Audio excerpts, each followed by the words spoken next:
সন্ধ্যা। আমাদের পেজের পক্ষ থেকে সকল বন্ধুদের জানাই শুভ নববর্ষ। তা এখন বেরিয়েছি আমরা, কি অবস্থা গরমে ঘেমে নেমে অস্থির, আর আমার গলার অবস্থা ভীষণ খারাপ, আমি এর জন্য কোনো ভয় দিতে পারছি না। এখন আছি বাজার কলকাতার সামনে, এখন বেরিয়েছি হালখাতা করতে। তা এখন যাচ্ছি আমাদের পার্মানেন্ট যে সোনার দোকান সেখানে যাচ্ছি। তাহলে চলো ওখানে যাওয়ার পর তোমাদের আবার ব্লগটা দেখাবো।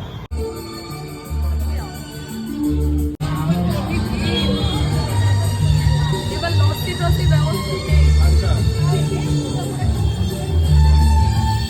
না, লস্যি অপশন আছে, লস্যি দিয়ে মামের মতো গলাটা বসছে। তুই খাবি? তোকে খেতে হবে না।